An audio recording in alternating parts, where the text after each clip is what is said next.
Good morning, everyone. Today we're going to get into the topic of operations and signal receptions. What you're looking at here is an example of a very simple architecture. If you notice in this section of subsystem B's block, you'll see that there are two operations, and then there's also one signal reception.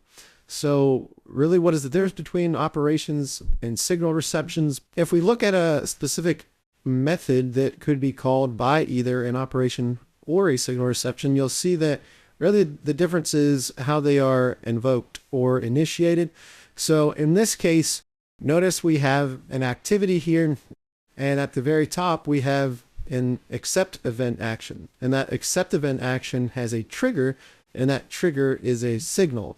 So this type of behavior could be considered a signal reception because it is actually initiated by that signal that would then cause this token to flow through this behavior. So conversely, if you look at a different type of an activity, what you'll notice here is there's nothing that it's waiting for. It simply starts whenever it receives an input parameter, and then it continues along and then passes an output parameter. So this would be a good example of what I would consider an operation, whereas if you're looking at an activity like this that is needing to have that type of a signal in order to cause the tokens to flow, that's something that I would consider more of a signal reception. Now, things can get a little bit more confusing when you get into the idea of synchronous versus asynchronous. A lot of times people will say that an operation is synchronous and a signal reception is asynchronous. And that sounds like it should make sense, meaning that if a synchronous behavior is something that it will actually, if it were part of some other higher level behavior, it would stop and wait for that behavior to complete before continuing along. So in the case of this, if this action were synchronous, then as soon as it receives a token, if there were more behaviors being performed in that action by another activity, what would happen is this token would not be output until that completes. So that would be a synchronous behavior. This would actually pause right here until this check circuit board temperature completes, and then this would continue along. Whereas with things that are asynchronous, they're invoked, and then there's a token immediately output from that. So they might be doing something for quite a while, and the rest of your activity doesn't care if it ever completes. It's just something that was instantiated, and then the rest of the behavior continues. So that seemed to make sense at first. However, when you get into dealing with sequence diagrams, what you'll notice is you can actually have operations that are synchronous or asynchronous. And when you delve a little bit deeper, you realize that it's actually not the operation that's synchronous. It's the way that you're using the operation that is either synchronous or asynchronous. So in a sequence diagram, what you'll have is the ability to either send signals or call operations. And you can do that via a message. So you use a message to go from one lifeline to the next. And it's that message that you actually set to being synchronous or asynchronous. So if you right click on that message, you'll notice you have a synchronous call message. That would be a call operation that would then have to be completed before this would continue along. Or you could have an asynchronous call message to where it calls that operation and then continues along. The last one that you notice here is that asynchronous signal message. So with the signal reception specifically, that cannot be synchronous. It's the only one that has to be asynchronous. So you are literally sending a message or sending a signal, and then your sequence continues after that.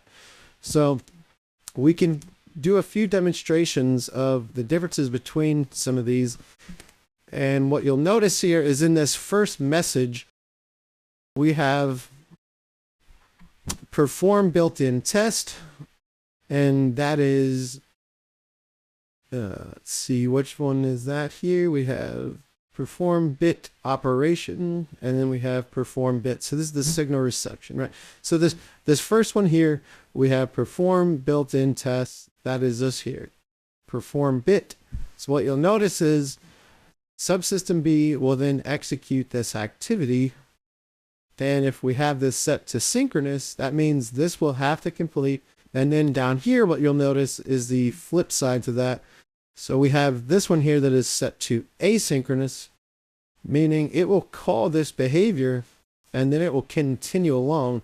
And what I've done is actually sent the signal, so this behavior as a whole will be invoked, and then it will actually send that signal called perform built-in test, which would be this, what this accept event action is listening for after this behavior comes to life. So one quick thing to touch on before we run that simulation is when you're looking at operations and signal receptions is they have a field called the method. So you cannot do a call behavior action in a sequence diagram as you can in activity diagrams. So activity diagrams, you can use call behavior actions that call an activity or state machine or another interaction. However, in a sequence diagram, you don't have the ability to use a call behavior action, but you can do a call operation action, and that method of the call operation can be an activity. So that's what we have here. So if you notice, this is an operation. If you go to the specification window, what you'll see is it has a method, or should have a method. Stand by. This one called perform bit has a method, and that method is this perform bit activity, which is this activity here. So that is the way you can essentially do a call behavior action in a sequence diagram. It's by dragging in that behavior, such as the activity, into the method portion of that operation. And you can do the same thing with a signal reception.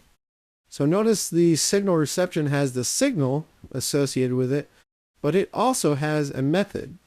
So that means you can actually theoretically call a behavior with a signal as a signal reception that has a method.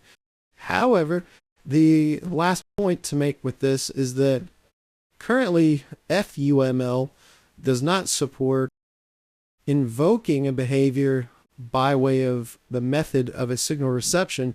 So all that being said, if you're attempting to do simulations, I would stick to using operations and actually not use signal receptions. So let's go ahead and run this simulation, and we will slow it down a little bit here. And I'll push the play button, and it looks like nothing happened. And I believe that's because, as we just noticed in that specification, we did not have the method assigned to the operation. So let's go ahead and assign the method to the operation. So we'll take this activity, so we'll select that in the containment tree. That's this here, perform bit operation. And we will actually drag that into the specification for this operation, which says perform built-in test.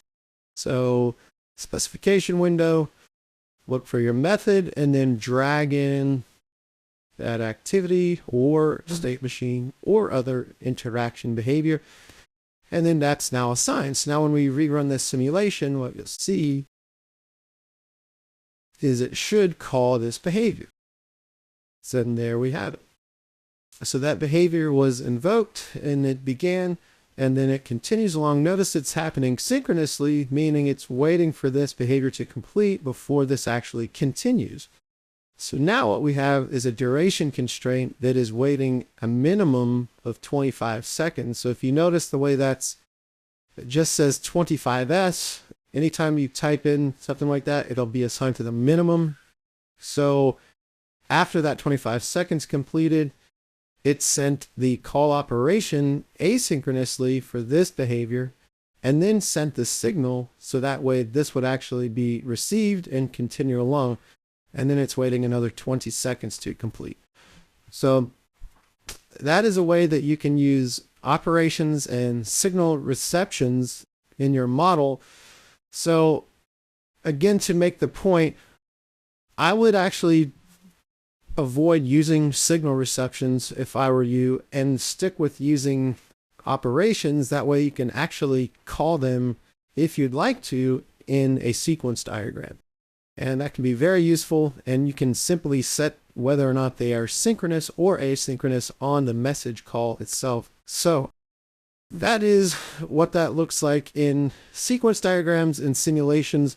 And now you can also have call operations that are in activity diagrams. So let's create a new activity diagram. And let's say we just want to call this the classifier behavior. We'll just rename this the classifier behavior. So if we take this operation and drag this into our model, or into our activity diagram, what you'll notice is a few things pop out here.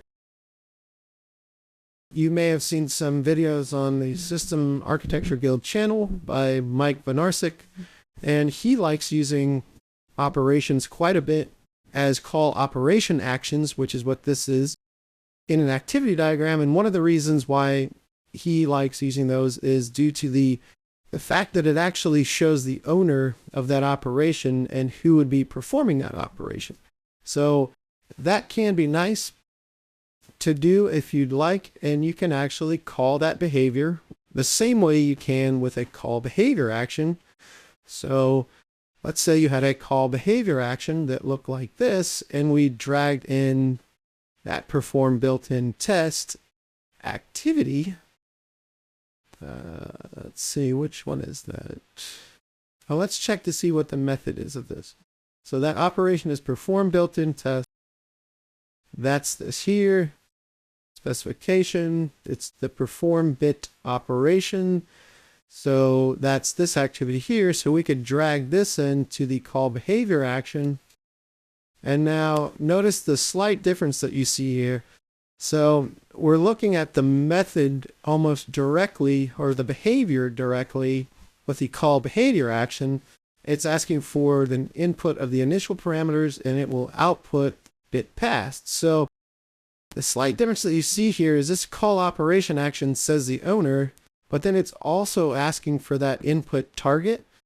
So if you're actually wanting to execute a call operation action in an activity such as this, you'll need to feed it a target, unless you set the multiplicity lower bound to 0 by going into the specification and changing the multiplicity to something like that. And then it would not require that. However, I don't believe it will actually execute either.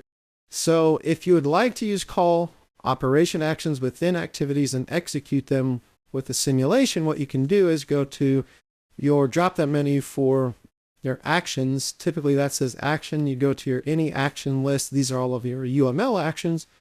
And then you can actually use a read self action and then provide that context to the call operation action like that. So if you were to do that, then you'll actually have the ability to instantiate this call operation action, which would call the method of that behavior. Keep in mind, if you do have input parameters, you'll need to provide those parameters as well. So let's say you had some random value that you'd like to pass to that. You could use a value specification action, or you could use an opaque action that calls a value property of the context. But in this case, let's say, because I believe that's typed as a string, we could say start now, something like that, and then that would actually be passed. So that's one way you can use call operation actions, and they are simply the usage of an operation within an activity diagram. Interestingly, you can use call operations for state transitions as well. So if you had some type of a state machine where you wanted to use the call of an operation to trigger a state transition, you could do that by dragging the operation onto that transition of the state. And then when that was actually invoked, what you'll see is that that state would transition as well. And I do have a video, if you look through, on how you can do that. I won't touch on that for now. But if you have any questions on this, please feel free to reach out and we'll be happy to help. Please feel free to reach out to us if you're in need of licenses. And if you would like to have assistance on your projects with model-based systems engineering, we are also happy to help you. We provide consulting services as well as teams of people who are experts in MBSE. So feel free to reach out and we'd be happy to help. Thanks a lot.